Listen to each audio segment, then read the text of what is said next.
parte, ele não colocou nos slides dele, sabe? Aí fica difícil. Deus abençoe. Amém. Anúncios. Primeiro, terceiro encontro de nossa reformada. Pessoal, olha, 16 a 19 de novembro, vocês receberam o folder hoje, certo? Se inscrevam no site. Juninho Douglas Júnior da Sião está aqui. Se vocês quiserem já pedir alguma informação depois para ele na escola dominical, pode pagar ele. Quem for seminarista do MINS, paga só 25. Quem for seminarista de qualquer seminário, só paga 25 também. Certo? Se vocês forem na próxima quinta,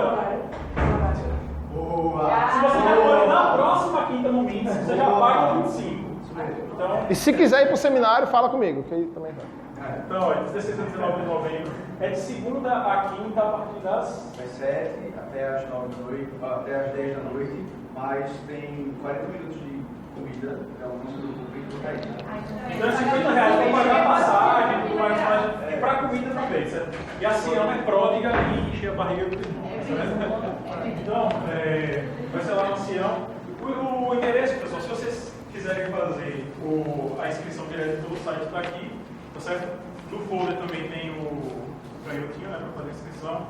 Esse daqui, Juninho, anseia pelo dia que poderá, né, ir para os puritanos, certo? O do ano que vem, de 4 a 8 de julho, certo? 2016, lá em Maragogi. O site está aqui, se vocês quiserem dar uma olhada. Tem no site dos puritanos, no canal do YouTube, tem as palestras anteriores, vocês podem ver como é. Não se assustem, porque eles são puritanos. Pronto.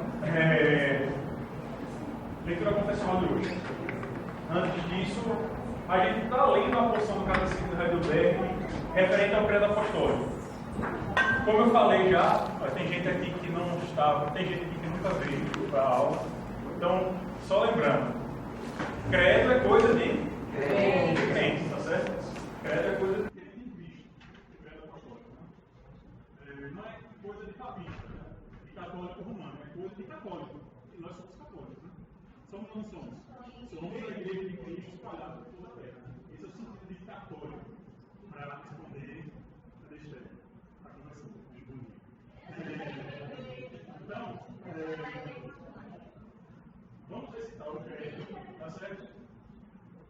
Creio em Deus Pai Todo-Poderoso, Criador Dos céus e da terra, creio em Jesus Cristo, seu único Filho e Santo Senhor, que foi concebido pelo Espírito Santo, nasceu da Virgem Maria, padeceu sob o poder de Pilatos, foi crucificado, morto e sepultado, desceu ao Hades, no terceiro dia ressuscitou dos mortos, subiu ao céu e está sentado à direita de Deus Pai Todo-Poderoso, vem de vir para julgar vivos e os mortos. Creio no Espírito Santo, creio na Santa Igreja Católica, na comunhão dos santos, na remissão dos pecados, na ressurreição dos mortos e na vida eterna. Amém. Agora sim, para ensinar Heidelberg. Ainda a gente está na porção tratando de Cristo, né? Dia do Senhor número 15. Pergunta 37. O que você quer dizer com a palavra padeceu, lá no credo? Que Cristo, em corpo e alma, durante toda a sua vida na terra, mas principalmente no final, suportou a ira de Deus contra os pecados de todo o gênero humano. Por este sofrimento, como único sacrifício propiciatório, ele salvou da condenação eterna de Deus nosso corpo e alma, e conquistou para nós a graça de Deus, a justiça e a vida eterna. Pergunta número 38. Por que ele padeceu sob Pôncio Pilatos? Cristo, embora julgado inocente, foi condenado pelo juiz oficial para que nos libertasse do severo juízo de Deus, que devia cair sobre nós. Pergunta 39. Cristo foi crucificado. Isto tem mais sentido do que morrer de outra maneira? Sim. Porque pela crucificação tenho certeza de que ele tomou sobre si a maldição que pesava sobre mim, pois a morte da cruz era maldita por mim. Obrigado. Só recapitulando, pessoal, rapidinho, a gente está estudando as festas, né, as festas de Deus ordenou lá no livro do Levítico. Shabat, ele aponta para o nosso descanso eterno, ele é um descanso terreno que aponta para o descanso eterno. A Páscoa ela é um símbolo, né, que apontava para a nossa libertação da escravidão do pecado e a nossa justificação. A festa dos pães ázimos, ela aponta para a nossa libertação do poder do pecado, ela aponta para a nossa santificação. A festa das primícias é uma chamada para uma vida de frutificação, é uma colheita de e para um novo mundo. A festa das semanas ou a festa de Pentecostes, ela aponta para a nossa dádiva, para a dádiva que Deus nos deu, a lei unida com o Espírito Santo. E a festa das trombetas, apontando para o Evangelho de Cristo, né? Que é a única trombeta pela qual a gente pode anunciar o reino. A festa da expiação, apontando que Cristo é o bode de Yahvé, ou seja, é o bode que expia os pecados, é o bode que nos propicia diante de Deus, e também é o bode que leva a nossa culpa para o deserto. E agora, a parte piloto. Galera, vamos orar. A gente pedir a Deus que nos direcione nessa aula, desse tempo aqui. Antes disso, eu queria agradecer oficialmente o carinho de vocês na surpresa de ontem, por ocasião do meu aniversário. Para mim é um privilégio muito grande servir a Deus junto com vocês e juntos seguirmos nessa caminhada cristã. Vamos falar com Deus, pedir que Ele direcione e fale conosco nesta manhã. Amém? Deus e Pai, Senhor dos Exércitos, muito obrigado, Senhor, pela oportunidade de estarmos aqui para juntos ouvirmos a Tua voz e aprendermos mais do Senhor através da Tua palavra, Deus, e uns com os outros também. Ó Deus, fala conosco, direciona esta aula e cada momento aqui, que a nossa mente esteja voltada para este momento, Deus, aonde prostrados e com os ouvidos atentos, queremos aprender do Senhor.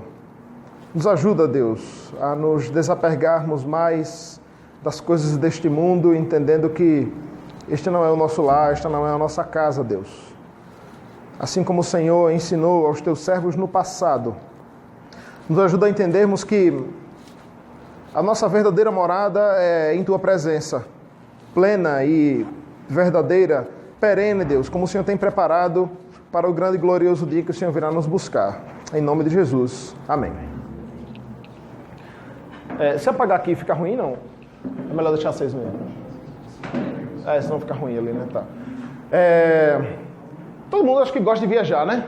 Quem não gosta de viajar? Viajar é bom, né?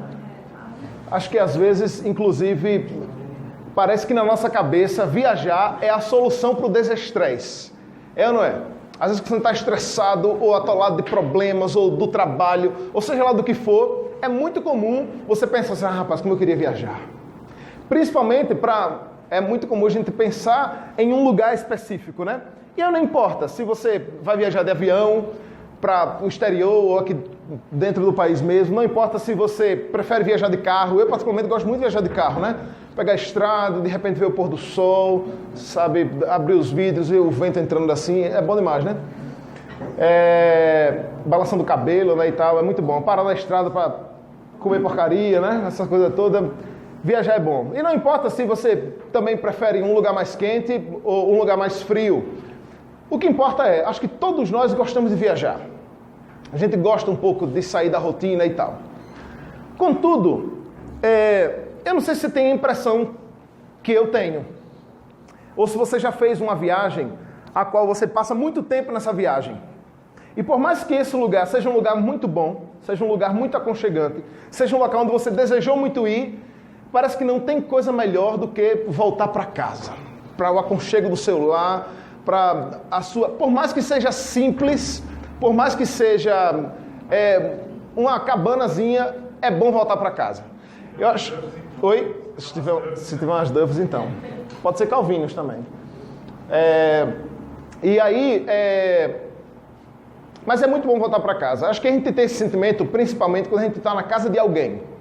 Se você já se hospedou na casa de alguém, irmãos, podem ser o lugar mais aconchegante, a pessoa pode ser a pessoa mais acolhedora que for, lhe tratar como um rei.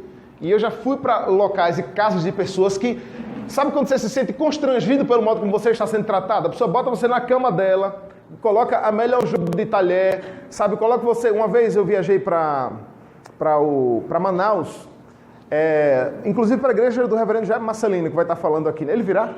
Virá, né? Tá. A igreja do reverendo Jaime Marcelino. E chegando lá, eu fiquei na casa de um irmão da igreja. Irmãos, e a casa é gigantesca, a casa desse irmão.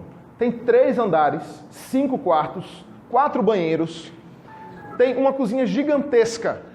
Só que só mora na casa ele, a esposa e 2 crianças. E eu perguntei a ele, meu filho, a pergunta que não quer calar é, por que raio você fez uma casa desse tamanho, cara? Pra que você quer uma casa dessa? E a resposta me constrangeu. Ele disse, cara, é para receber os irmãos, para receber as pessoas. Anualmente, eles fazem esse congresso da fé reformada lá. E vai muita gente do Brasil todo, inclusive alguns indígenas e tal dali da região. E ele fez a casa pensando nisso, em receber as pessoas. Eu lembro que, sem ser em hotel, foi uma das poucas vezes que eu dormi no quarto com ar-condicionado, sabe? Ele só faltou trazer o café da manhã na cama. Mas, irmãos... Oi?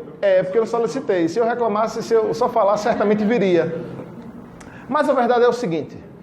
Por mais que você esteja num lugar que é aconchegante, que é muito acolhedor, onde você é muito bem tratado, chega uma hora que você quer voltar para casa. Que você quer voltar para o seu lar. Aí talvez você diga, rapaz, não é o meu caso não, porque minha casa é um inferno, isso é porque você não conhece lá em casa. É verdade. Pode acontecer isso. Mas certamente você quer voltar para algum lugar. E esse lugar é o que você tem como casa, é o que você tem como lar. E pode ser que você não tenha nenhum lugar que você considere como seu lar, como sua casa, um lugar onde você se sente bem. Mas se você não tem esse lugar, certamente é algo que você deseja muito. De repente isso acontece com você que é solteiro e tem uma vida muito conturbada com seus pais, com seus irmãos, e você não se sente em casa. E tudo que você mais quer é casar. Para quê? Para que você possa ter um lugar onde você sinta-se em casa, sinta-se no lar.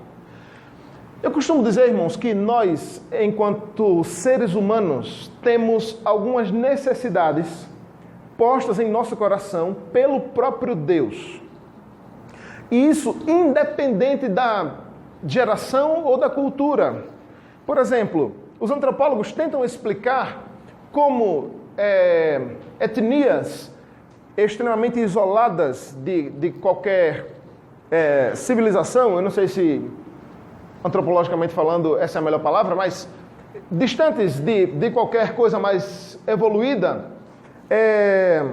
eles ficam a se perguntar como esses povos, sem ter contato algum com uma sociedade modernizada, têm um senso ou noção de moralidade ou de espiritualidade. Independente da cultura, independente da religião, independente da época, o ser humano sempre tem a necessidade de relacionar-se com o transcendente, de relacionar-se entre as pessoas e também esta necessidade de pertencimento, de fazer parte de um lugar, de ter uma casa, ter um lugar, ter um local onde ele possa chamar de lar. Nós temos essa necessidade. A pergunta é, onde fica o seu lar? Onde é a sua casa? Onde você se sente plenamente bem, confortável, tranquilo, em paz? E é sobre isso que a gente vai falar hoje. E aí eu só mudei um pouco o tema da lição e eu intitulei De Volta ao Lar. E vamos ler o texto então de Levíticos capítulo 23, dos versos 33 e 34. Não é 33 e 34 não, é 33 ao 44. Mantenham a Bíblia aberta aí, porque apesar de projetar aqui, é bom vocês terem a Bíblia aberta para qualquer coisa vocês voltam e pensam aí mais uma vez. Beleza, Marlon? Você lê pra gente, por favor? Vamos ler, irmãos. Disse mais o Senhor a Moisés: fala aos filhos de Israel, dizendo: aos 15 dias deste mês sétimo será a festa dos tabernáculos ao Senhor, por 7 dias. Ao primeiro dia haverá santa convocação, nenhuma obra servil fareis. 7 dias oferecereis ofertas queimadas ao Senhor. Ao 8º dia tereis santa convocação e oferecereis ofertas queimadas ao Senhor. Reunião solene, nenhuma obra servil fareis. São estas as festas fixas do Senhor, que proclamareis para santas convocações. para oferecer ao Senhor oferta queimada, holocausto e oferta de manjares, sacrifício e libações, cada qual em seu dia próprio, além dos sábados do Senhor e das vossas dádivas, e de todos os vossos votos, e de todas as vossas ofertas voluntárias que dareis ao Senhor. Porém, aos 15 dias do mês sétimo, quando tiverdes recolhido os produtos da terra, celebrareis a festa do Senhor, por 7 dias. Ao primeiro dia e também ao 8º, haverá descanso solene. No primeiro dia tomareis para vós outros frutos de árvores formosas, ramos de palmeiras, ramos de árvores frondosas e salgueiros de ribeiras. E por 7 dias vos alegrareis perante o Senhor vosso Deus. Celebrareis esta como festa ao Senhor, por 7 dias cada ano. É estatuto perpétuo pelas vossas gerações. No mês sétimo a celebrareis. 7 dias habitareis em tendas de ramos. Todos os naturais de Israel habitarão em tendas, para que saibam as vossas gerações que eu fiz habitar os filhos de Israel em tendas, quando os tirei da terra do Egito. Eu sou o Senhor vosso Deus. Assim declarou Moisés as festas fixas do Senhor aos filhos de Israel. Veja, irmãos, Antigo e Novo Testamento. O que nós lemos mais? O Novo, né? Acho que é meio que óbvio. Ou é muito comum. Dentro do Novo Testamento, a gente lê mais os Evangelhos ou as cartas? As cartas, né? E eu já disse isso aqui, que a minha sugestão para isso é por um simples motivo. As cartas, culturalmente falando, historicamente falando, estão mais próximas de nós. E o que Paulo faz ali, na verdade, é facilitar a nossa vida, em muitos sentidos. Pegando todos os preceitos e leis da cultura judaica e do Antigo Testamento, e assim como Cristo o fez primariamente, facilitando mais ainda, mastigando mais ainda, trazendo para os nossos dias como deveremos viver, como devemos nos relacionar com Deus, com a igreja, com os irmãos, com a sociedade, com a cultura, enfim. Mas isso, eu creio que muitas vezes faz com que nós erremos ao, não sei se desprezar ou a negligenciar o conhecimento histórico e doutrinário do Antigo Testamento, certo? E eu creio que, inclusive, esse é o motivo pelo qual acontecem tantas confusões, tantas heresias e tantas maluquices nos nossos dias. Eu acho que você deve perceber o quanto os evangélicos, principalmente os de linha neopentecostais, e o que é que eu quero dizer com essa galera das igrejas neopentecostais? Dificilmente, irmãos, surgem igrejas hoje que não sejam seguindo essa linha neopentecostal. Que é o quê? São igrejas que surgiram depois do movimento pentecostal oficial, aonde surgiu Assembleia de Deus, Deus é Amor, já no finalzinho ali, quadrangular, porque são igrejas que surgem com o movimento pentecostal, que é relativamente novo, historicamente falando. Só que depois dessas igrejas, surgiram dezenas de outras igrejas. Se há equívocos dessas igrejas com relação a alguns textos bíblicos e algumas interpretações, sobretudo com relação à nossa relação com Deus e o mundo sobrenatural e etc., os equívocos, eles se multiplicaram nessas chamadas igrejas de linha neopentecostal, que, em muitos sentidos, irmãos, infelizmente, tem duas práticas muito em comum. Uma, ou desprezar totalmente o texto bíblico e o que diz as Escrituras, e lançar doutrinas, ideias e filosofias para a igreja e para o povo de Deus como sendo aquilo verdade, ou lançar mão das Escrituras, mas apenas como um pretexto para distorcer, ludibriar e implantar aquilo que eles querem fazer. Não façam isso não, viu? Mas eu já contei aqui. Outro dia, acho que no meu primeiro, segundo ano, seminarista é um bicho sem juízo. Eu inventei de entrar na Igreja Universal. Eu ia falar, não, mas já. Eu inventei de entrar na Igreja Universal lá. E aí eu sentei no último banco assim. E, irmãos, eu não acho que eu nunca pequei tanto num lugar chamado igreja do que quanto naquele dia. Nem muito menos um culto. Porque, assim, é impressionante como eles lançam mão da palavra de Deus para enganar o povo, sabe?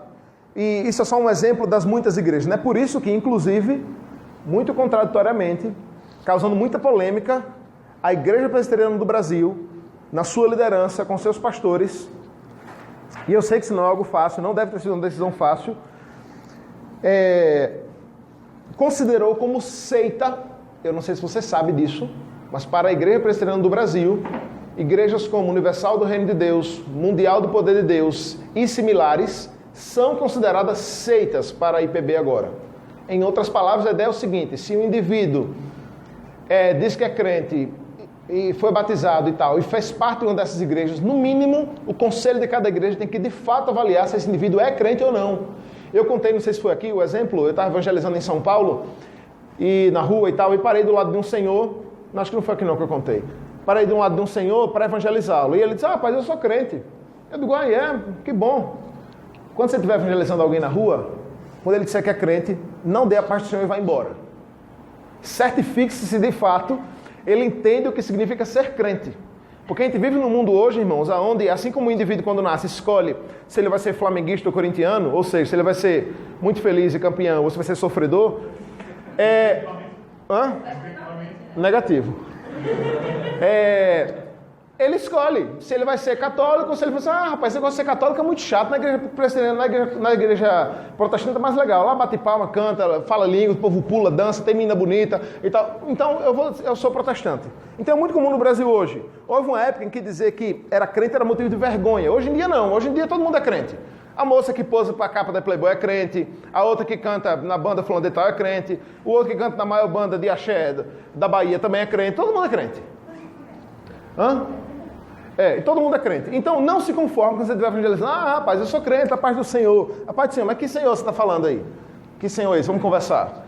E eu fiz isso com esse senhor, né? E ele dizia: rapaz, eu sou crente. De onde? Rapaz, eu já comecei a falar, então vamos rasgar o verbo aqui. Ele disse: rapaz, eu sou da igreja, estou na igreja mundial do poder de Deus. Rapaz, eu estava no Universal, mas saí e fui para Mundial. Eu disse: por quê? Rapaz, na verdade é assim, eu era do Candomblé. Aí eu comecei a ir para a igreja Universal e tal, e gostei. E gostei e tal. É claro que ele gostou, não tem muita diferença nos seus rituais. É sério, galera, é sério. Você sabe quem faz culto para ficar de branco e usar sal grosso na sexta-feira? É a galera da macumba, não só, da Universal também. E aí, galera, eu sinceramente, eu fico chateado. E veja, eu só estou falando isso aqui abertamente, isso aqui é uma aula de escola dominical com gente madura. Eu não falaria isso num culto público no domingo à noite, numa pregação. Isso é um lugar que cabe uma discussão nesse nível, certo? E a gente precisa ter muito cuidado, que é muito comum eu ouvir assim: rapaz, mas tenha cuidado, você não pode julgar os irmãos. Logo vem a galera do deixa disso para falar. Veja só, o problema, de fato, é complicado julgar os irmãos. O problema é que, para começo da história, biblicamente falando, essa galera nem dá para dizer que é nosso irmão em Cristo. Já começa daí, entenderam? Por conta das práticas, do que é óbvio, do que é notório, do que está sendo visto. Muito revoltado com essa palhaçada que eu vi lá, no final, o indivíduo lá que se dizia pastor fez a besteira de dizer assim: olha, se você quiser, venha conversar aqui comigo quando acabar o culto. Acho que se ele não tivesse dito isso, eu não ficaria tentado, sabe? Mas eu fui lá, rapaz. E sabe quando você está assim, transtornado por dentro, querendo explodir, você fica se controlando, mas é perceptível que você está assim? E eu cheguei lá, eu estava de bermuda, com a camiseta preta, e eu cheguei lá e disse: é o senhor que é o pastor da igreja, eu queria falar com o senhor. Ele deu logo um passo para trás assim, eu grande, ele era baixinho, ele deu logo um passo para trás assim, e digo: pois não, pode falar. Eu disse: não fique, não fique meio não, fique calmo, fica calmo. Eu queria conversar algumas coisas com você. E eu lembro que a conversa foi longa, mas eu lembro que uma das coisas que eu questionei ele foi, eu disse: cara, você abriu as portas da sua igreja, fez um culto de mais de 1 hora, e em nenhum momento eu vi você falando de Cristo. Em nenhum momento eu vi você pregando arrependimento de pecados. Em nenhum momento eu vi você convencendo as pessoas de que, na verdade, o que elas precisam é de Deus. Aí ele disse assim: rapaz, veja o que ele me disse. Ele disse: rapaz, a gente peca mesmo nisso. Porque o bispo já disse que a gente tem que tirar pelo menos uma vez na semana para fazer um culto evangelístico. Uma vez na semana. E ele disse que mesmo assim eles pecam em fazer. Diga-se de passagem, nesta e em outras igrejas similares a elas, tem culto todos os dias. Algumas de manhã, à tarde e à noite. Mas uma vez por semana, e mesmo assim ele admite que erram muito e pecam muito sobre isso, eles falam de Cristo, apresentam o plano de salvação. Então, qual é a diferença? Aí o senhorzinho que estava evangelizando disse que veio do candomblé, aí ele começou a gostar da Igreja Universal, foi para lá, mas ele disse que em um determinado tempo ele acabou saindo porque o pastor estava prometendo umas coisas que não estavam acontecendo e hoje ele estava na Mundial. E eu perguntei a ele, o senhor tem Bíblia em casa? Ele disse, não tenho não. Eu acompanho a Bíblia quando o pastor lê lá na igreja. Então veja, é essa qualidade de crente que nós temos hoje. Mas eu falei tudo isso para dizer que é muito comum nessas igrejas estarem voltando ao que nós estamos chamando de práticas judaizantes. As práticas judaizantes. Nada mais, nada menos do que gastar milhões e ludibriar o governo de São Paulo e construir aquele negócio lá que o Senhor Jesus destruiu há muito tempo, chamado Templo de Salomão. Não tem coisa mais suntuosa em termos de práticas judaizantes do que isso. Mas outras coisas já eram feitas, né? A Arca da Aliança já estava lá presente e muitas dessas práticas e coisas já aconteciam. E veja, irmãos, quando a gente mostra uma lição como essa, para falar o significado das festas que aconteciam em Israel, a intenção nossa só pode ser uma. E eu até conversava com o Marlon sobre isso. Eu pretendo gastar muito pouco tempo explicando a festa em si, porque o propósito da festa, desde esse período no Antigo Testamento, nunca foi enfatizar o ritual em si. Nunca foi dar sentido ou valor demais ao ato em si. Ou às figuras utilizadas, ou a forma como deveria ser feita. Tudo tem um significado por trás disso. Observe, por exemplo, que a palavra 7 aparece aqui em vários momentos. Era no mês 7, ao 7º dia. Então, a cada 7 anos. E é claro, isso aqui vai daquilo que eu falei ontem, com base na analogia da fé, o número 7 aponta para a perfeição da criação. Porque o Senhor Jesus fez tudo em 7 dias, e é o 8º dia, aos 6 dias e ao 7º dia descansou. Obrigado. Então, vejam, então o sentido é esse, é apontar para a perfeição. O sentido geral em tudo aqui não era o ritual em si. É bem verdade, quando a gente olha para o Antigo Testamento, há uma rigorosidade muito grande, às vezes até mesmo milimétrica, né? De Deus dizendo como deveria ser feito. Olha, a cortina que vai estar por trás do Santo dos Santos, ela precisa ter tanto de largura, tanto de altura, estar tanto de altura e ser usada com tecido tal. E eu não vejo outro significado disso, irmão, senão, de fato, encucar na cabeça do povo a realidade vívida e verdadeira por trás de tudo aquilo ali, que não é outra senão apontar para Cristo, para aquilo que Cristo iria fazer, para aquilo que Cristo estava ali representado. Então, aqui é a mesma coisa. É sempre apontar ou para Cristo ou para a obra que Cristo fez ou iria fazer, nesse caso aqui que não tinha chegado ainda, né? Então, sigamos para os significados da festa em si, então. Veja, o nome Festa dos Tabernáculos, ou Festa Sucote, ou das tendas, que talvez seja a melhor forma de entender Festa das tendas, porque a festa, o tabernáculo, na verdade, era isso aqui, né? Era isso aqui, que era montado temporariamente, foi montado temporariamente durante todos os anos que o povo peregrinou no deserto, certo? Temporariamente era montado este tabernáculo para que as pessoas adorassem a Deus ali, da mesma forma no Santo dos Santos, onde só o sacerdote tinha acesso, etc. Mas a festa em si era das cabanas em si, a festa. Por quê? Porque isso é uma figura alusiva justamente ao período do povo no deserto, no período de peregrinação. Certo? As pessoas caminhavam, nesse caso em círculo, né? E sempre paravam para montar acampamento e tal. E isso depois é feito de forma mais concretizada, né? Com a construção do templo, etc. Então, é muito mais festa das tendas do que dos tabernáculos. Tabernáculo no sentido de se cada uma coisa desse aqui também significar uma espécie de tabernáculo, certo? Que vem de cabanas ou tendas temporárias, nas quais Israel viveu durante 40 anos em que peregrinou pelo deserto. É o que nos mostra lá a página 39 da lição. Eles têm lição, assim, tem revista? Tem, né? Certo. Então, leram também, amém. Eu não vou perguntar porque pode ser que... Então, assim, vocês entenderam isso? Em resumo, qual era a ideia de Deus ao fazer essa festa? Observe que todas as festas, elas sempre apontam para algo que Deus fez no passado, muitas delas contando a história da libertação do povo de Israel, que é a grande história do Antigo Testamento, a qual é propagada até o Novo Testamento. Então, as festas sempre apontam para a libertação, algo que Deus fez no passado, mas também apontando para algo que Deus fazeria no futuro, na pessoa de Cristo. Coisas que, inclusive, ainda não se concretizaram, que é justamente o que nós iremos ver hoje. Então, em resumo, a festa apontava para isso. As pessoas se reuniam ao redor do tabernáculo, este agora fixo, em tendas, e durante 7 dias elas estavam constantemente na presença de Deus. E hoje é claro que nós sabemos que é na presença de Deus. Por quê? Porque apesar de Deus se mostrar de forma mais real e vívida ao sacerdote no Santo dos Santos, todos nós sabemos, por exemplo, que Deus é onisciente. Ele de fato está em todos os lugares, habitando em todos. O Espírito Santo não nasceu no dia de Pentecostes. Ele estava lá desde a criação. E já era o Espírito Santo que de fato atuava e agia na vida dos servos de Deus. É bem verdade que depois do Pentecostes isso acontece de forma mais real, mais vívida, mais veemente, certo? Mas o Espírito Santo já atuava. Da mesma forma que Cristo, a obra de Cristo, já se fizera presente ali. O cumprimento da lei, irmãos, por parte do povo de Deus no Antigo Testamento era algo fundamental. Era algo que de fato diferenciava os fiéis dos infiéis. Contudo, aqueles que foram salvos por causa de quê? Por causa de Cristo, pela graça.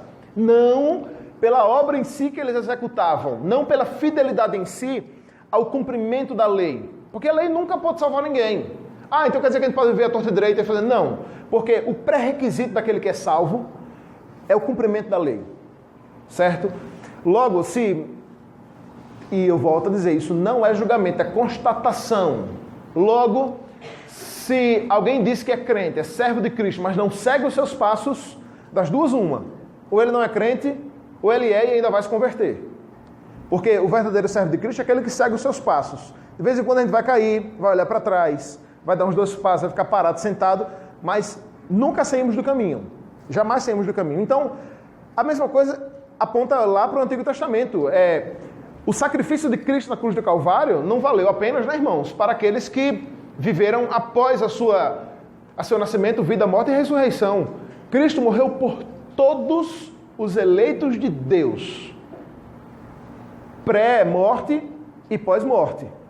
Dele mesmo, certo? Logo, todos os nossos irmãos em Cristo, os pais da fé, os grandes homens e mulheres de Deus que nós lemos no passado, nós encontraremos com ele no céu um dia, eles foram salvos pelo sacrifício e graça de Cristo na vida deles. Mas é claro que nesse período há uma preparação muito grande, ritualística inclusive, e eu diria que até didática da parte de Deus, em ensinar ao povo aquilo que estava também para acontecer. É o sentido da festa dos tabernáculos, certo? Apontar especificamente para o momento glorioso em que o povo de Deus, mais uma vez, estará na presença plena e contínua diante de Deus.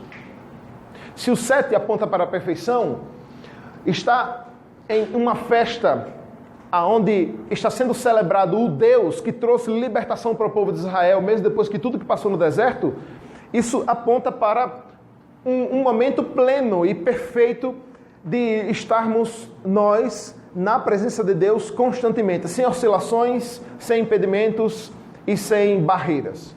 Certo? Alguma dúvida até aí? Beleza. Veja, dentro disso, haviam cerimônias dentro da festa, certo? Existiam várias, mas o autor da lição destaca 2, que são realmente as mais importantes. Deus dava, dá no mesmo, né? Mas é bom diferenciar. Deus dava especificações diretas de como deveria ser a festa, de como o povo deveria agir dentro disso. E dentro da festa que começava no sábado e terminava no sábado, ou seja, começava e terminava com o descanso, e durante os dias intermitentes, as pessoas ali prestavam culto a Deus e estavam em comunhão umas com as outras, porque uma outra coisa que é preciso ser enfatizada é isso, a festa dos tabernáculos, esse momento onde as pessoas estavam todas juntas ali, era como um acampamento de 7 dias, sabe? E o que é que a gente mais faz ou mais deveria fazer no momento onde a gente se retira para estarmos juntos? O que a gente mais exerce ali é estarmos na presença de Deus e exercendo comunhão uns com os outros, não é isso? E a gente sai de lá, geralmente a gente sai de lá, de um acampamento, por exemplo, que geralmente são 2, 3 dias, muito cheio, muito renovado, né? E inclusive os relacionamentos renovados. Veja, depois desse acampamento que nós tivemos, quantas amizades foram feitas lá? Quantas pessoas, Priscila, quantas pessoas foram acolhidas? E mais, quantos relacionamentos já existentes foram mais firmados e fortalecidos? Aqui era um grande acampamento de 7 dias, onde as pessoas estavam juntas intensamente com o objetivo primário de louvar e engrandecer o nome de Deus por tudo que Ele fez no passado e a forma como graciosamente Ele permitiu que não aquela geração, mas a próxima geração entrasse na Terra Prometida, tendo Canaã como o seu lar. Mas também apontava para a intensidade nos relacionamentos, certo? No corpo que era o grande povo de Deus. É por isso que não existe crente sem igreja. Não há um mínimo fundamento bíblico de Gênesis a Apocalipse para imaginar alguém que faz parte do povo de Deus, mas não se reúne com o povo de Deus. Faz parte do povo de Deus, mas vive à margem do povo de Deus. E eu costumo dizer que eu acho que a única motivo plausível para isso são em casos extremos onde você pode ser ameaçado de morte por isso. E nem assim eles deixam, né, de fazer parte do corpo de Cristo, de estar em comunhão uns com os outros, com os irmãos. Porque, e é interessante quando o Marlon enfatizou o que o credo diz, que ele para a ressurreição do corpo e da alma, porque, infelizmente, é impressionante, irmãos, às vezes eu fico estudando algumas coisas e analisando como algumas inverdades são tomadas como verdades e solidificadas na sociedade ao longo da história. Sem o mínimo fundamento bíblico, inclusive nós evangélicos protestantes acabamos abraçando muito. Existem algumas inverdades propagadas pelo romanismo, sobretudo no período da Idade Média, que acreditem, permanece até hoje, nos nossos dias. Quer ver um deles? A ideia de que sexo é pecado. Você acha que não? Você acha que tem gente que não pensa que sexo é pecado? Que inclusive é por isso que não vai ter sexo no céu, porque sexo é pecado. É por isso que o salmista Davi diz que em pecado me concebeu minha mãe, que sexo é pecado. É sério, muita gente acha que sexo é pecado. E é, de fato, fora do casamento. Diga, Danilo. A Agostinho de Hipona, ele dizia que o homem ter uma ereção era pecado também. E pode ser, de fato, Danilo. Eu concordo plenamente com o Agostinho. Então, aí tem que ver o contexto do que ele disse, de como ele disse. Eu tenho dificuldades que Agostinho esteja se referindo a uma ereção de um esposo para com sua esposa. Eu tenho dificuldade de acreditar nisso. De fato, tem que ver o contexto da onde e como ele falou isso, certo? Porque, de fato, e nós somos adultos, né? Qualquer excitação biológica, e eu sei que isso muitas vezes é difícil de controlar, alimentada por nós, se não por sua esposa, o Senhor Jesus disse que isso é cobiça, certo? Isso se constitui em adultério. Você está cometendo adultério com aquela pessoa a qual você está desejando fisicamente, certo? E eu não consigo abrir um parêntese para dizer que, veja, eu já vejo muita gente dizendo assim, rapaz, rapaz, ele falar uma coisa, eu não vou falar, não, senão eu vou pecar. Não, rapaz, fala, já pensou mesmo, já pecou mesmo, então fala. Não é? Quantas vezes eu disse isso? Se é o pecador miserável do outro lado, curioso, desgraçado, quer ouvir o que o outro quer dizer, já fica incitando lá, vai, fala, rapaz, já pensou mesmo, agora fala. Não, irmãos, cada pecado tem a sua consequência. Cada pecado tem a sua gravidade. Cada pecado é olhado de uma forma e Deus trata de uma determinada maneira. Tudo é pecado? Sim, tudo é pecado. Mas não me venha com essa outra inverdade de que não existe pecado, pecadinho e pecadão. Você quer dizer a mim que tanto faz eu olhar uma mulher bonita que passou na rua e desejá-la, ou eu trair minha esposa com ela, tendo relação sexual com ela, na cabeça de quem isso é a mesma coisa? De Deus não é. Em nenhum sentido foi isso que Cristo quis dizer. Olha, visto que foi de aos antigos, não adulterarás. Mas se porém você olhar com um olhar impuro para uma mulher, você já está em adultério. Cristo nunca quis dizer que é a mesma coisa. Ele só quis trazer uma aplicação maior ainda. Porque o indivíduo podia achar que ele podia não ter relação sexual de fato com a mulher e na sua mente, no seu coração, através da masturbação, ter com centenas delas. Ou seja, é pecado do mesmo jeito. Você está adulterando da mesma forma, certo? Mas são coisas distintas. Mas eu dizia que nós tomamos para nós muitas dessas inverdades, né? E uma delas é essa, é a ideia de que o corpo é ruim, é mau, é pecaminoso, a matéria é ruim, é má. Inclusive isso é não só uma ideia propagada pelo romanismo, mas é uma ideia da filosofia, né? Do dualismo do corpo e da alma, de que o espírito é bom e o corpo é ruim. É por isso que, inclusive, quando a filosofia começa a surgir ali no período do século I, século II, ali no mundo greco-romano, Paulo e os discípulos têm uma dificuldade muito grande em pregar Cristo ressuscitado em corpo, e no mesmo corpo, com o corpo transformado. Porque na cabeça do greco-romano, onde surge a filosofia e esse dualismo, não tinha lógica querer voltar para um negócio que é ruim. Vocês entenderam? Então, nós iremos e seremos ressuscitados e estaremos em corpo e unidos em corpo, fazendo parte de um mesmo corpo. E por que eu disse tudo isso? Porque um dos sentidos da festa também era a comunhão entre as pessoas, a comunhão uns com os outros, a comunhão primeiramente com Deus e a comunhão com os irmãos. É sempre num sentido horizontal e vertical. É por isso que o culto é ao contrário, né? Obrigado. É por isso que o culto é a mesma coisa. Nós vimos aqui, o nosso motivo principal é glorificar a Deus, é louvar a Deus, é adorar a Deus e ouvir a sua voz. Sim, esse é o motivo primário. Mas o motivo secundário, e secundário não porque é muito menos importante, mas é de exercermos comunhão uns com os outros, ajudarmos uns outros, sermos coluna uns para com os outros. E tudo aquilo que Paulo fala, né? Nos relacionamentos e tal, quanto devemos ajudar a ser coluna, exortar, admoestar, nos chamados mandamentos recíprocos, né? São todos aqueles mandamentos que diz coisas que nós devemos e não devemos fazer uns para com os outros. Isso não tem como acontecer senão na igreja, no corpo de Cristo, na família e no povo de Deus. Certo, mas dentro da cerimônia da festa, dentro da festa em si, havia duas cerimônias muito interessantes. Uma delas era a cerimônia da coleta de água. E aí, eu queria ler para vocês que o autor da lição traz aqui de forma muito interessante. Ele diz que a cerimônia da coleta de água era a primeira cerimônia. E nesta cerimônia, um dos sacerdotes saía do templo pelas ruas de Jerusalém para tirar água do tanque de Siloé. Durante a caminhada até o tanque, o sacerdote era acompanhado de músicos e por centenas de adoradores. Depois da coleta de água, o sacerdote retornava para o templo, entrando pela porta das águas, derramando a água em uma bacia de prata do lado de um grande altar. O autor da lição e também do livro, né, o John Sitman, que tem o mesmo tema, né, acho que Marlon já indicou, já mostrou para vocês, né, que o Encontra Jesus numa Festa em Israel, vai mostrar que tanto a cerimônia da coleta de água, quanto a cerimônia do acendimento das lâmpadas, não é algo instituído diretamente por Deus, certo? É por isso que muitas vezes o Senhor Jesus, em alguns momentos, ele lançava uma crítica muito pesada aos judeus quanto ao cumprimento da lei.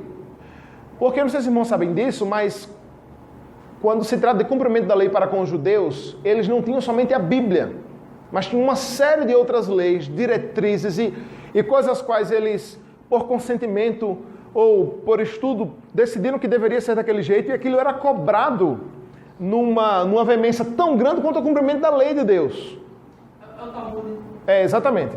Então veja, uma outra coisa disso aqui, uma outra coisa relacionada a isso, era a cerimônia dessa coleta de água, que era feita dentro dessa festa de Israel, mas que não era algo diretamente prescrito por Deus, certo? Mas que era feito, isso não quer dizer que caracterizava-se em pecado, certo? Mas, enfim, e é nesse período, o autor da lição sugere, e a gente precisaria de um estudo mais apurado para isso, mas eu não vejo isso como algo impossível, sugere que estava acontecendo essa festa, certo? Quando Jesus estava em vida, quando ele fala as famosas palavras de que aquele que tem sede, vem a mim e beba, porque de modo algum jamais terá sede. Vem e beba da fonte de águas vivas.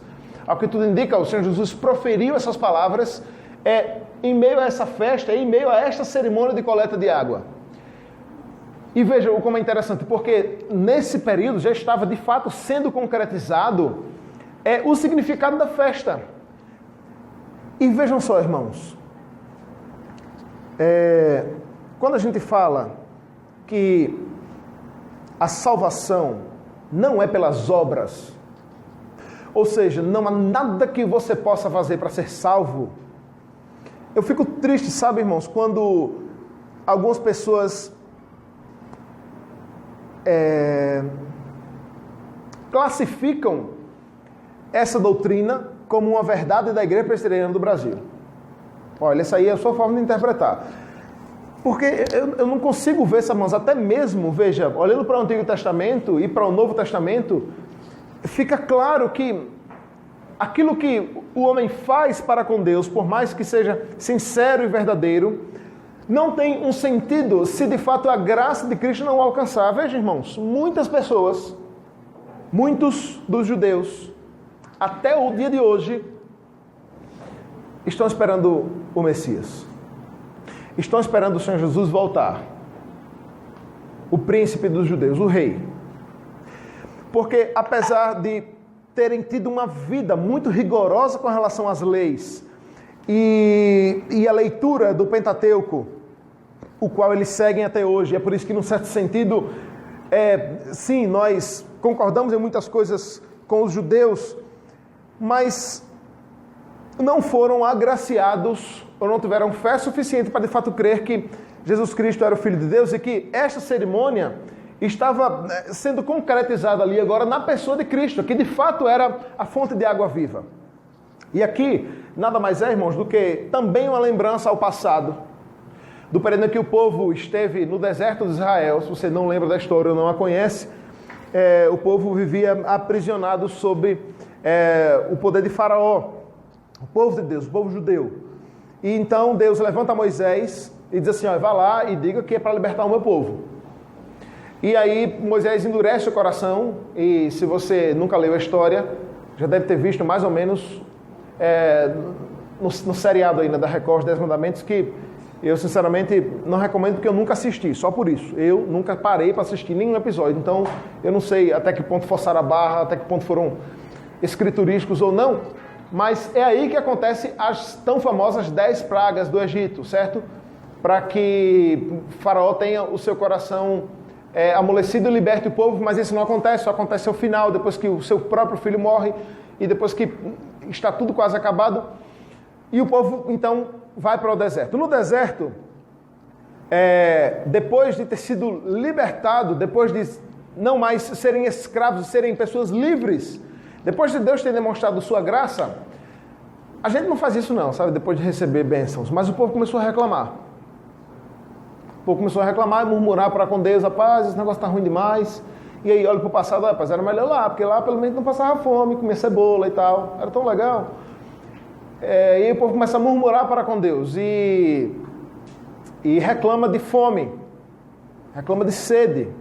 Aí Deus dá comida, Deus dá água, e depois o povo reclama que não tinha carne. E Deus manda a carne do céu. E Deus sempre se mostrando gracioso, Moisés tendo que ter uma paciência miserável para com o povo, né, que inclusive muitas vezes não tem. E num desses momentos irado, depois do povo murmurar e reclamar para com Deus, reclamando de sede, Deus manda que Moisés toque a rocha, e Moisés faz isso de uma forma mais veemente, né, com ímpeto no coração, para que ele fale a rocha, exatamente. Mas lembrando esse momento então, em que o povo estava ali prestes a morrer de sede, e no meio do nada, no deserto, Deus providencia água para o povo. Esta cerimônia servia para apontar, então, e mostrar a fidelidade de Deus. Que diga-se de passagem, irmãos, é um exercício que nós deveríamos fazer sempre. Eu creio que em momentos de aflição, de angústia, de dificuldades, de dor, de desespero, não há solução ou saída melhor do que você fazer isso aqui que a festa estava propondo. Olhar para trás, para a sua vida e trazer à memória as muitas bênçãos que Deus já derramou sobre você. Aquelas coisas que você tanto orou a Deus e pediu e você alcançou. Aquilo que você tanto orou a Deus para livrá-lo ou livrá-la e ele de fato trouxe o livramento. Mas eu costumo dizer que talvez nós, como pecadores miseráveis, a gente nem lembra mais das bênçãos de Deus, sabe? A gente olha para trás e diz assim, rapaz, eu não tenho uma grande bênção assim para agradecer a Deus. E se isso acontecer com você, o que é impossível, lembre-se de que você estava caminhando para o inferno. E o Senhor Jesus decidiu resgatá-lo. Sabe, irmãos, eu acho que a gente devia falar mais sobre o inferno. Sério. Porque eu acho que se a gente tivesse uma mínima noção, só um pouquinho mais, se eu e você buscarmos ter um conhecimento um pouco maior do que significa a morte eterna, a condenação eterna, o afastamento eterno de Deus, o lago que arde como fogo e enxofre, talvez se a gente tivesse uma noção maior do que é isso, nós valorizássemos mais a salvação em Cristo. Da mesma forma, se a gente conhecesse mais o céu, o novo céu e a nova terra, o lugar que Deus tem preparado para nós, para aqueles que o amam, um lugar onde não haverá sofrimento, não haverá dor, não haverá tristeza, não haverá pecado, não haverá tentação, onde você estará literalmente tocando, abraçando e convivendo com Cristo. Na presença de Deus Pai, na presença do Espírito Santo, se a gente tivesse mais noção dessas duas coisas, talvez a gente tivesse uma vida mais grata diante de Deus, sabe? E quando eu falo de abraçar a Cristo, isso é literal, eu já falei isso aqui. Talvez a gente nunca veja ou toque a pessoa de Deus Pai, a primeira pessoa da Trindade, e a terceira pessoa da Trindade e o Espírito Santo. Por quê? Porque são incorpóreos. Se ele quiser, ele pode, sim, mostrar em forma de corpo, ele pode fazer o que ele quiser porque ele é Deus. Contudo, até agora, segundo a sua revelação, ele decidiu mostrar-se, revelar-se fisicamente através de Cristo.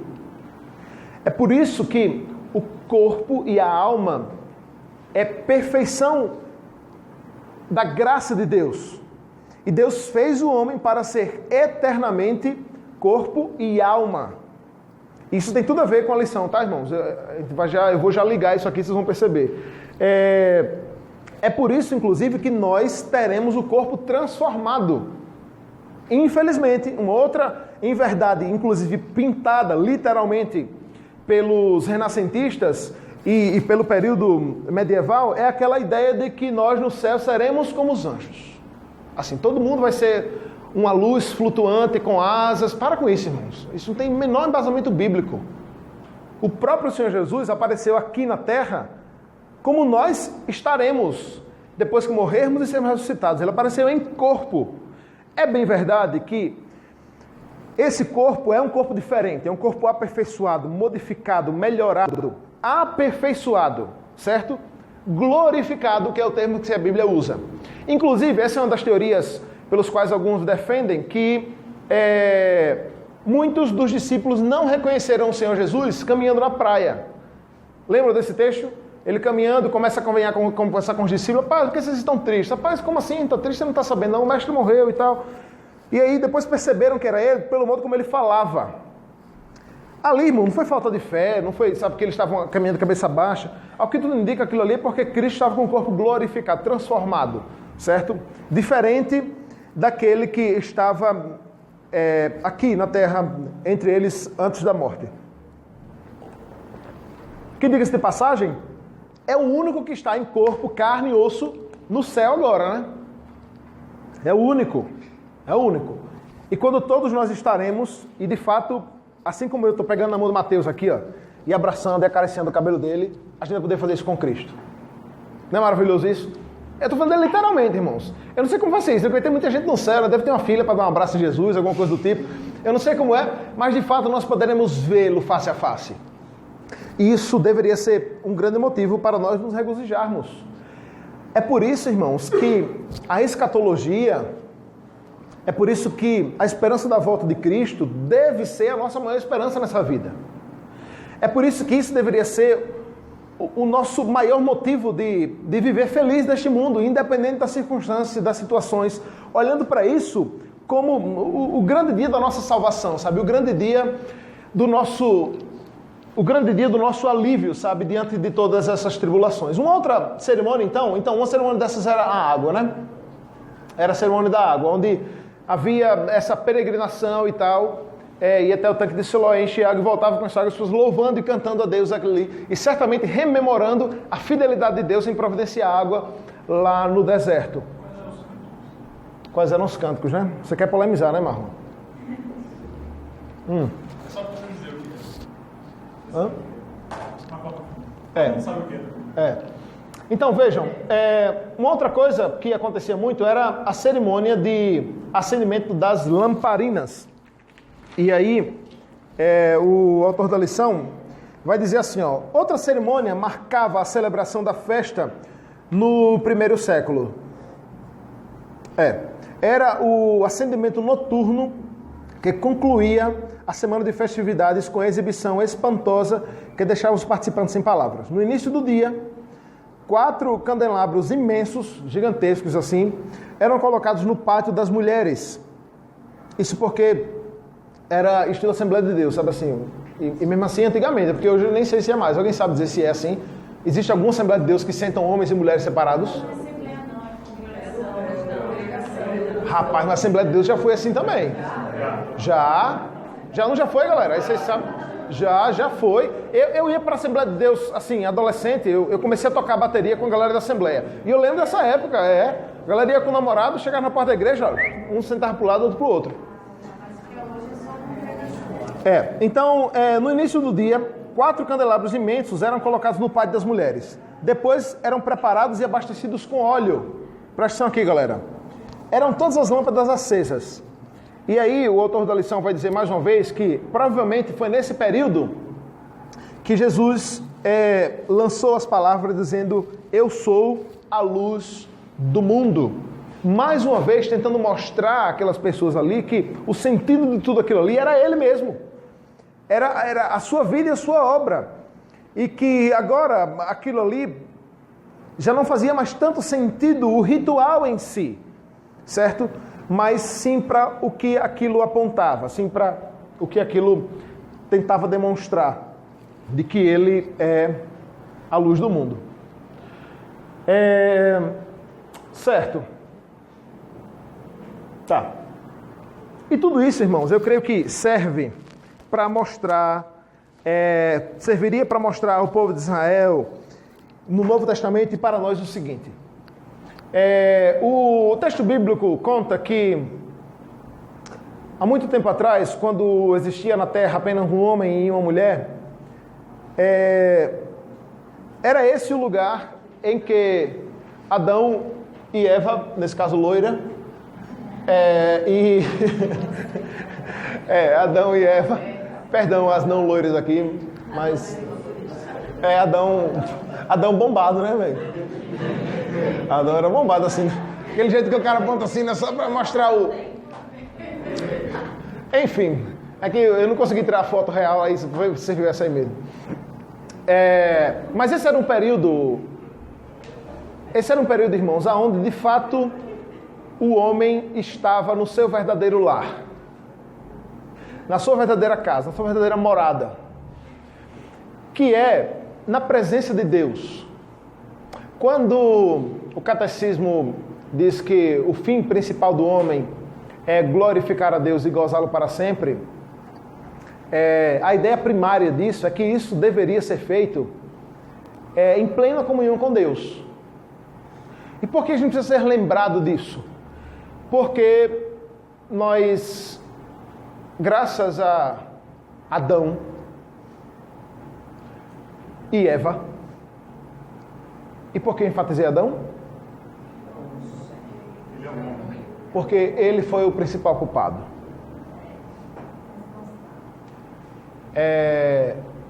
Eva foi uma coitadinha? Não, uma pecadora miserável, desgraçada também. Mas se alguém devia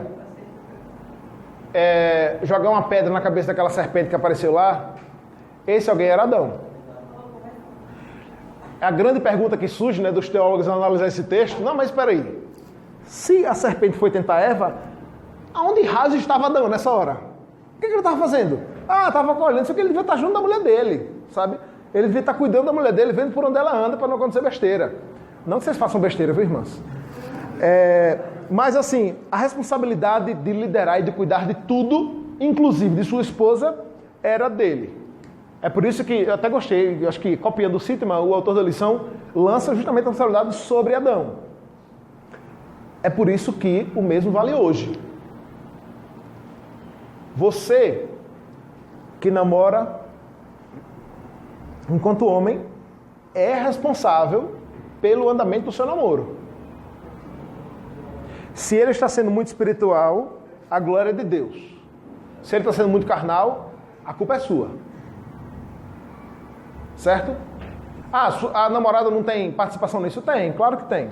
Mas a ideia é que se alguém deve puxar as rédeas, se alguém deve liderar esse negócio, e se alguém deve ser referência espiritual, esse alguém não é a mulher. E sabe o que é triste, irmãos? É que na prática é exatamente o contrário. Eu já ouvi caras que têm uma certa dificuldade de se manter firme em Cristo, lançando o pretexto de procurar uma menina crente para namorar, para ele se firmar em Deus. Sabe? Em outras palavras, para ela ser coluna. É por isso, sabe, irmãos, que eu tenho extremas dificuldades em acreditar que haja possibilidade ou que esteja na hora de haver um relacionamento amoroso quando a mulher é a parte espiritual mais forte. Eu acho extremamente complicado, irmãos. E não aconselho ninguém a iniciar um namoro nessa situação. Porque é lançar o peso e a responsabilidade sobre os ombros de alguém que Deus não lançou. Ela tem responsabilidade? Tem. Minha esposa, que está conversando com a esposa de Eva, com a esposa de Mateus, minha esposa tem total responsabilidade de me ajudar, de me auxiliar, de me ajudar a educar minha filha, de me ajudar a ensinar a minha filha a andar no caminho do Senhor, de me ajudar e me cobrar a nós fazermos culto doméstico, a estarmos em oração. Ela tem a responsabilidade de ajudar, e Deus vai cobrar dela também, certo? Mas a responsabilidade primária é minha, sabe? Eu costumo dizer que quando, por exemplo, aqui, a nossa igreja é assim. Se amanhã, no culto aqui, nós fizermos uma apresentação de dança, e alguém sair falando em línguas e marchando aqui, e o presidente do presbitério, no caso, é bom, né? O presidente do Supremo Concílio ficar sabendo, isso é uma piada interna, deixa pra lá. O presidente do Supremo Concílio ficar sabendo, ele não vai vir aqui fazer um discurso para a igreja toda, irmãos. Sabe quem ele vai querer a cabeça no prato dele? De Emanuel. Ele não quer saber que Emanuel não teve nada a ver com isso, que estava viajando, que não veio... Não tem que saber, ele é responsável pela igreja. Ele e o conselho. Então primeiro vai a cabeça dele, depois vai de cada presbítero, e aí depois ele não vai nem querer saber mais quem foi que fez ou deixou de fazer. O mesmo acontece em todas as esferas, irmãos. Em todas as esferas, inclusive na nossa família. E não se engane achando que isso vai começar quando você casar, não. Precisa começar agora, antes de você começar a namorar. Certo? Para que isso tenha em mente. Mas, graças a Adão, por iniciativa de Eva, nós fomos expulsos do nosso lar.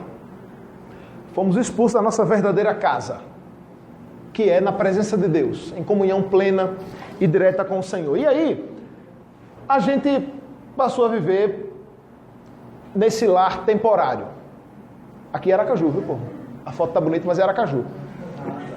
Marlon perguntou, que cidade é essa? Eu digo, Aracaju, velho. Aqui a ponte Rio Mar. Hã? O quê? Não, porque a foto tá bonita assim, pode ser que a gente não pense que é Aracaju, mas é Aracaju, é a nossa Aracaju. Sabe qual é o problema, irmãos? E é o que a festa do tabernáculo tentava apontar, é que o nosso verdadeiro lar, que é estar diante de Deus e na sua presença, não pode se limitar a um tabernáculo desmontável, onde Deus se mostra presente atrás de uma cortina por um homem. Ele não pode, o nosso lar não pode ser concretizado através de um templo que é construído, muito suntuoso, feito por Salomão, onde de fato ali as pessoas iam para adorar a Deus, mas da mesma forma através de uma só pessoa havia a relação direta do homem com Deus. Nós não podemos nos conformar que mesmo depois do véu ter sido rasgado e agora por Jesus Cristo temos livre acesso diante de Deus, nós não podemos nos conformar que isso é o nosso verdadeiro lar, a nossa verdadeira casa. Porque apesar de não precisarmos mais de um sumo sacerdote, senão somente Cristo, para chegarmos a Deus, essa nossa comunhão com Ele é extremamente impedida.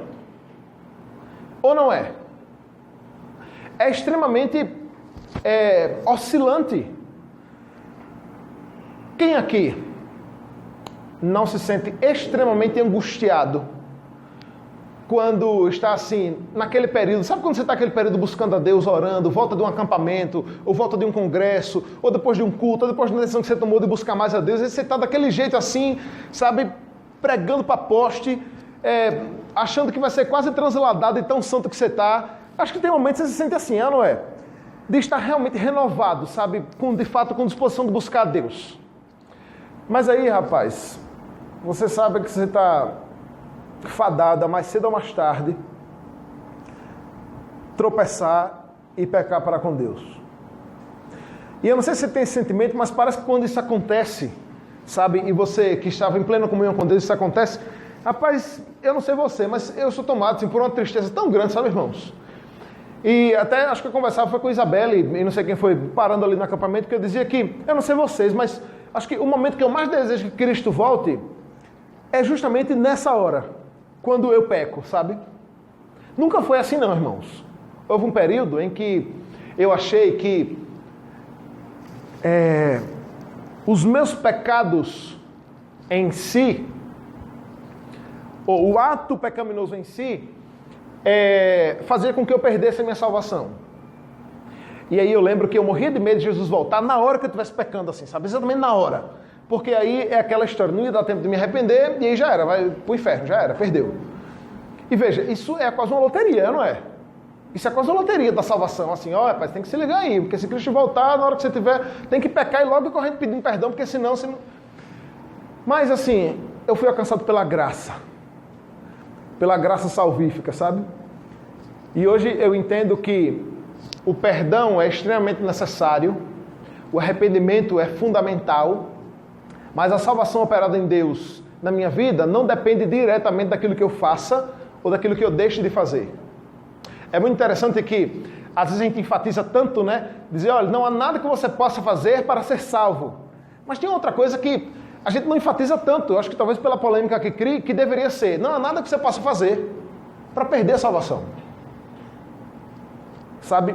Uma verdade é tão verdade quanto a outra. Se nós entendermos e compreendermos que, de fato, nós não somos capazes de fazer nada para ganhar a salvação, certo? Nós somos imerecedores.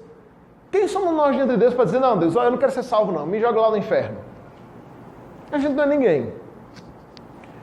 É claro que ninguém com sã consciência vai dizer isso, né? Mas a festa dos tabernáculos, então, irmãos, apontava para a plenitude que é estar na presença de Deus. E mostrando o quanto isso era uma verdade lá no Éden e que nós desprezamos isso e fomos expulsos do paraíso, da presença de Deus. O local, a perfeição era secundário. É por isso, irmãos, que pouco importa as características físicas do novo céu e da nova terra. Vocês entenderam? É por isso que pouco importa. Pouco importa se vai ter prédio, se não vai, se vai ter rua de ouro ou de madeira. Pouco importa isso. Porque o mais importante é que esse é o lugar de plena comunhão com Deus, onde será impossível você pecar. Aonde você estará 24 horas em plena comunhão com Deus e com os irmãos, de forma perfeita. Sabe o que é viver num mundo sem a possibilidade de pecado? Eu não sei se você já parou para viajar nessas coisas, e é muito bom essas viagens, para viajar nessas coisas, como seria a vida sem pecado? Rapaz, chega uma hora que você para, assim, glorificado, sabe? Ansioso, esperando por esse dia. Umas ruas de ouro, né? Rapaz, você é um negócio com ouro, né, Gil? Rapaz, Gil é um negócio com ouro. Mas veja só, então, hoje nós estamos nós estávamos nesse estágio, né? E hoje estamos nesse mundo que é transitório, irmãos. E eu queria enfatizar isso aqui, porque, veja, irmãos, ontem eu conversava com um jovem, depois que acabou o Verdades, pelo WhatsApp, e a gente conversava justamente sobre isso. O quanto nós somos influenciados veementemente pela sociedade moderna atual. Aonde as pessoas vivem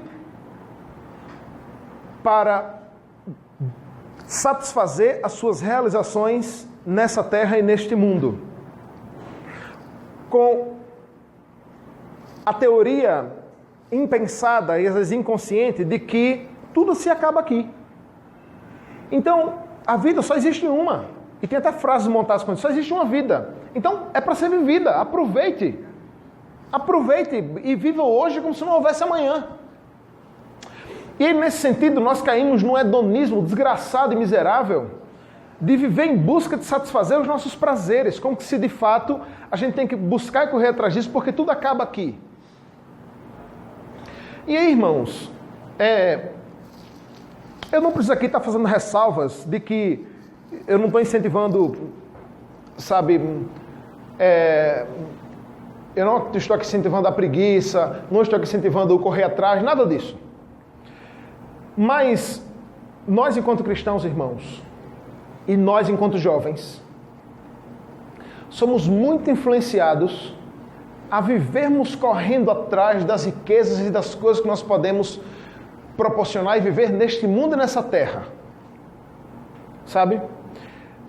E isso se caracteriza diretamente a facilidade gigantesca que nós temos de desprezar as coisas de Deus em prol das coisas dessa terra e desse mundo. Esses dias, revoltado, eu ouvi a história, não foi por aqui, de alguém que ia casar, mas ia casar no domingo. Por que ia casar no domingo?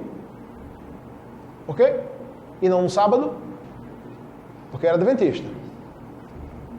Aí ia casar no domingo. E diga-se de passagem, alguns crentes foram para o casamento no domingo. Que no mínimo fica assim, mas espera aí. O casamento não vai ser no sábado porque não pode fazer o casamento no sábado. Aí faz o casamento no domingo. Nós entendemos que o dia do Senhor é o domingo. Não, mas a gente pode. A gente pode. Isso é o mínimo, irmãos. Nós não fazemos o mínimo esforço para estarmos na presença de Deus, em comunhão com Deus e com os irmãos, em detrimento do emprego, da faculdade, do concurso, do trabalho, do lazer, do descanso, da curtição, da família. A gente não faz a mínima noção. Quando, na verdade, a comunhão com os irmãos é algo que aponta para a comunhão plena e eterna que haverá no novo céu e na nova terra. Que era justamente a ideia também da festa do tabernáculo de exercer ali a comunhão entre os irmãos. O congraçamento, a reunião dos santos. Outra vez eu estava conversando com um colega lá de São Paulo, que trabalhava em 2 empregos, trabalho de escala, então muitas vezes ele trabalhava de domingo a domingo, e várias vezes, rapaz, ele chegava para mim angustiado para pedir oração, dizendo assim: Lene, rapaz, ore por mim, Deus precisa arrumar outro emprego para mim, eu estou angustiado, eu não estou servindo ao Senhor, isso está me deixando mal, cara.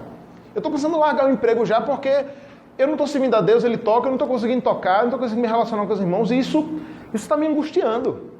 Sabe, irmãos, eu desejo essa angústia para vocês. Desejo mesmo. Porque eu acho que falta isso, sabe, irmãos? Eu sei, irmãos, às vezes, no mundo caído em que nós vivemos, nas circunstâncias que nós vivemos, muitas vezes, praticamente é inevitável nós passarmos por esse tipo de coisa, sermos privados dessas coisas. Mas, rapaz, o que eu fico triste é que às vezes eu vejo que a gente não tem a mínimo peso na consciência quanto a isso, sabe? Não tem, assim, não sente a mínima falta disso, sabe? Porque muitas vezes nós não estamos aqui pelos motivos corretos, sabe? Eu canso de ver casos do tipo, né? Do cara que quer passar no vestibular, aí ele vem todo culto de oração, rapaz. E olha, se o cara veio no culto de oração é porque o negócio tá feio mesmo. Aí ele tá aqui todo domingo, culto de oração tá ali, pai, ele passa no vestibular. Bênção, né? Glória a Deus. Ele vem aqui na outra semana para contar a bênção que aconteceu, ele foi aprovado, graças a Deus. E eu quero me despedir dos irmãos, que Deus os abençoe, porque agora eu vou começar a estudar, né? Agora eu vou começar a estudar, vai ser muito difícil, então, uma vez no mês, ou quem sabe, de mês em mês eu apareço aqui e tal. Ele deveria dizer isso, porque na prática muitas vezes isso que acontece, é ou não é? Irmãos, não me venham com desculpas de que não deu por causa da faculdade, não deu por causa do trabalho, não deu por causa dos filhos. Não deu porque estava doente. Sempre que você pensar em dar essas desculpas, lembre de 2 exemplos. Lembre de Jandiel, que está mais para lá do que para cá, está mais perto da nova terra do que dessa terra, e daqui uns dias o Senhor há de chamar, nós iremos sentir muita falta desse dia, mas que de vez em quando aparece aqui na igreja, toda entubada, vem de ambulância, Jane bota uma cadeira ali atrás, e ela faz questão no louvor ficar de pé e cantar. Aí às vezes a gente está com uma gripe, rapaz, estou meio disposto, fica em casa. Sempre que você lembrar uma desculpa que não dá, que não sei o que, lembre de Isaac. Sabe, Isaac para mim, estou dizendo para vocês que são mães, né? Priscila não está aqui, Marlon. Isaac para mim, rapaz, é um exemplo de noção do que é servir a Deus. Com os 37 filhos que ele tem. E certamente Isaac vem mais para a igreja do que você. Dificilmente Isaac falta à igreja. Dificilmente. Ele tem uma excelente desculpa, irmão. Ele tem 3 meninos, né? 3 meninos. Rapaz, 3 meninas é uma desculpa boa pra caramba, velho. 3 meninos é uma excelente desculpa, irmãos. Olha, a gente está começando agora, né, Eva? Vocês não têm noção o que significa arrumar um bebê, se arrumar, e o marido se arrumar, e arrumar tudo para vir para a igreja. Vocês não têm noção do como é esse negócio. Acho que não sei quem viu como foi para ir para acampamento. Foi você, né, Binho? Rapaz, eu fiquei impressionado com aquele negócio. Meu Deus do céu, eu nunca vi. Parece uma mudança. Mas, irmãos, quando a gente tem de fato disposição de servir ao Senhor, quando a gente tem de fato a noção de que é importante estarmos em comunhão uns com os outros e em comunhão com Deus, no culto solene, que é a obrigação nossa, o cara pode estar sendo ameaçado de ser decapitado. Ele vai para a igreja. Eu acho que a gente devia olhar mais, sabe, irmãos, para o histórico e testemunho, sabe, destes nossos irmãos da igreja perseguida, sabe? Que, sendo ameaçados de morte, de suas filhas serem estupradas, suas esposas serem assassinadas, eles permanecem fiéis ao Senhor, entendendo que precisam congregar e ter comunhão uns com os outros. Nós precisamos entender, irmãos, que a nossa morada não é mais essa. E será muito melhor que essa. A nossa morada não é essa. Mas a nossa morada é o novo céu e a nova terra, em homenagem a Gil, com ruas de ouro de cristal. Só que não vai ser assim, né, irmãos? Na verdade, a gente não sabe como vai ser. Ao que tudo indica, a terra, assim como o nosso corpo, será restaurado. Será como no Éden, só que aperfeiçoado ainda mais. Certo? Então, a ideia é que nós iremos nos relacionar com a terra e o mundo e tudo que nele há de forma perfeita e harmoniosa. É por isso aquela visão escatológica do leão andando junto do cordeiro. Aquilo ali é literal. É literal. De fato, Nós e os animais, outro dia eu estava no zoológico lá em São Paulo com o Edward, e uma cena muito inusitada que eu não esqueço mais nunca, cara. Aí tava ele assim, e eu vejo de longe ele falando, ele tava conversando com um hipopótamo. Aí quando eu cheguei ele tava dizendo assim, bichinho, mas um dia isso vai acabar. Um dia a gente vai conviver harmoniosamente, você fora dessa jaula, sem ter medo de mim e eu sem ter medo de você. E é exatamente assim, irmãos. Não é pecado não viajar nessas coisas. Você acha que eu não viajo não? Montado no lombo de um Tiranossauro Rex, saindo por aí caminhando. É sério. A criação será restaurada. Toda a criação será restaurada. Os animais extintos pela maldade e crueldade do homem serão restaurados. Nós poderemos conhecê-lo e ter uma relação tranquila com todos. Você vai poder criar um leão ou um tigre dentro de casa. Ou talvez não, né? Porque ainda é um aprisionamento. Mas a ideia é que nós iremos conviver de forma livre e harmoniosa com tudo. Sabe quando você pega uma fruta e você morde, ela está podre, está estragada, tem um bicho do pé lá dentro? Nesse lugar, todos os frutos serão perfeitos e maravilhosos. Esse é o lugar que nos espera. Esse é o nosso verdadeiro lar. Essa é a nossa casa, irmãos. É esse o sentido da festa dos tabernáculos, apontar para o regresso ao nosso lar. Apontar para essa peregrinação em que nós vivemos neste mundo para a nossa verdadeira casa. Assim como o povo de Israel peregrinou durante anos no deserto, murmurando para com Deus, pecando, fazendo deuses para si, e mesmo assim, segundo a graça de Deus, a próxima geração adentrou a Canaã, a terra prometida, o mesmo vale para os nossos dias. Nós somos hoje, irmãos, como o povo de Israel, peregrinando nesse grande deserto chamado terra, chamado Brasil, chamado Sergipe, Aracaju. Só que esse não é o nosso verdadeiro lar, essa não é a nossa verdadeira casa. Nós estamos, na verdade, caminhando, peregrinando rumo ao nosso verdadeiro lar, a nossa verdadeira casa, que é nos braços do Pai. O verdadeiro lugar dos servos de Deus, do povo de Deus, é na sua presença eterna e perene. E diante de tudo isso, irmãos, nós precisamos refletir a forma como nós estamos vivendo nesta vida. Aquele livro Santidade, sem a qual ninguém verá Deus, do John Riley, que eu indico muito para você ler. É um calhamaçozinho assim, mas é bênção, é muito gostoso de ler. E constrangedor. Eu muitas vezes, lendo o Riley, eu parava assim para dar uma respirada, porque senão não dá não. Senão você acaba pedindo que Deus mande um raio do Senhor. Eu mereço um raio do Senhor, manda aí agora. Sabe? Ele diz que é muito difícil, é muito complicado entender que alguém que vai morar no céu, viver em comunhão plena e perene com Deus, não tem o desejo de estar em comunhão com Ele aqui na terra. Já que essa comunhão que nós temos aqui com Ele é uma luz, um vislumbre do que será a nossa comunhão eterna e perene nos céus. É muito estranho pensar que alguém que vai estar em plena comunhão com os irmãos, em relacionamentos harmoniosos e perfeitos, não querer já ter um vislumbre, um ensaio deste relacionamento com os irmãos aqui na terra. E aí eu volto a dizer, é por isso, irmãos, que a gente deve pensar mais no céu, sabe? A gente deve pensar mais no nosso verdadeiro lar. A gente deve olhar menos aqui para baixo e olhar mais para cima.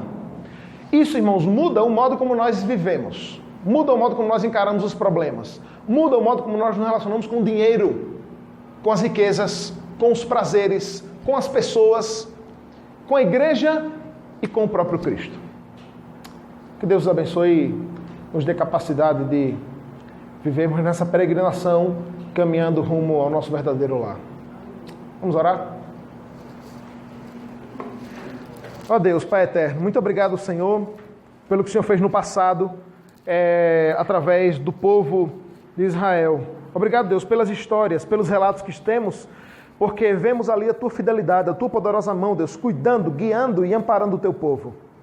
Ó Deus, em nome de Jesus, assim como o Senhor fez o povo de Israel lembrar-se de um período de comunhão plena e perene contigo, através da festa dos tabernáculos, durante aqueles 8 dias, Ó Deus, nos ajuda a lembrarmos do quanto é importante reservarmos, Deus, tempo em nossa vida, diário e solenemente aos domingos, para prestarmos culto ao Senhor, estarmos em comunhão contigo, em comunhão uns com os outros. Tendo ideia, Deus, que tudo isso é um vislumbre, é uma peregrinação, é uma luz do que será o grande, glorioso e maravilhoso dia que o Senhor virá nos buscar. Maranata, ora vem, Senhor Jesus, vem nos buscar, Senhor. Nós ansiamos pela Tua vinda, pela Tua volta, pelo dia em que o Senhor irá nos tirar deste mundo, Deus, tão promíscuo, Deus, tão tenebroso que só nos afasta do Senhor.